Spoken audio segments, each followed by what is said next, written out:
I have some really good news for you.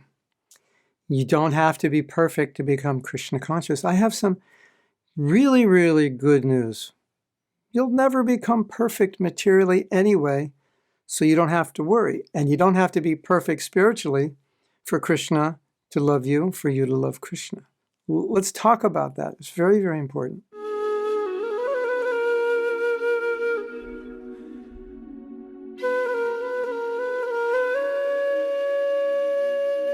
A lot of people in this world are perfectionists. And even those who are not perfectionists, when they read the philosophy of Krishna consciousness and they see what it means to be a pure devotee, start to develop a bit of a perfectionist mentality because they want to be the perfect devotee. And what does the perfect devotee mean? Well, if we look at it materially, that it means we have to think perfectly, have the perfect attitude, always act perfectly, do our service perfectly, interact in relationships perfectly, have the perfect etiquette towards my guru, so on and so forth. I want to tell you a story because although these things may be important, we're never going to do them everything always perfectly, and it's not actually the real qualification.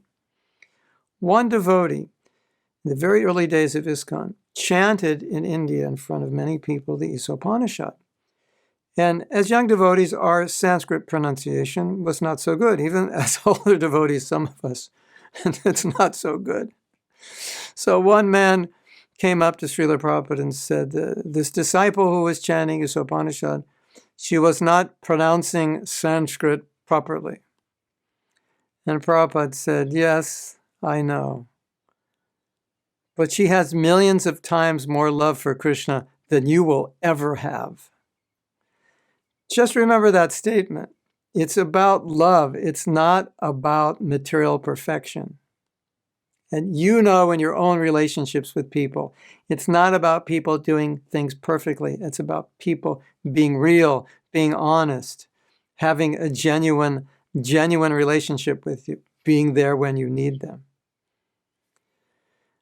I studied everything Prabhupada said about this word success and perfection.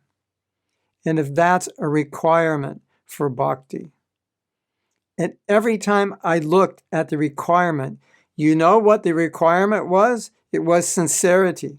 Because sincerity is something we all can manifest. Sincerity means serving Krishna for his pleasure, serving Krishna without a motive to gain anything for myself. We can all do that. Now, immediately we can do that. And that is the qualification. That's what attracts Krishna's heart.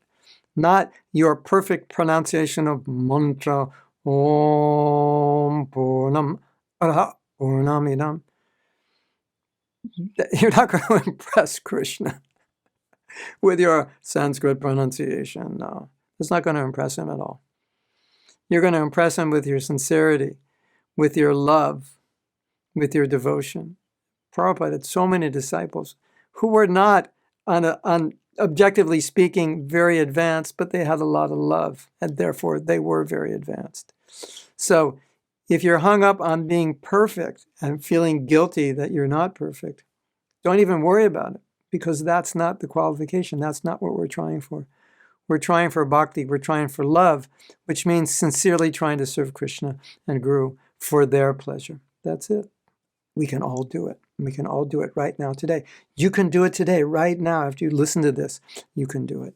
And thank you for listening. And if you think this message would be valuable to someone else, then please share it. You can do your friends a favor. And if you want to get notifications, then I think you hit the bell, right? And if you want to subscribe, you know what you do? Yeah, you hit the subscribe button. And you can also make a comment. What are you taking from today's video? Share below how you're going to apply this, because just listening, okay, you listen, but you need to apply it. So share that. And if you want to learn more about any of the things that I'm teaching in these videos, go to my website, mahatmadas.com, easy to remember, or my Facebook page, Mahatma Das, my Instagram page, Mahatma Das. And we have a lot of things we would like to share with you about how to become Krishna conscious and practically apply Krishna consciousness in your life. Hare Krishna.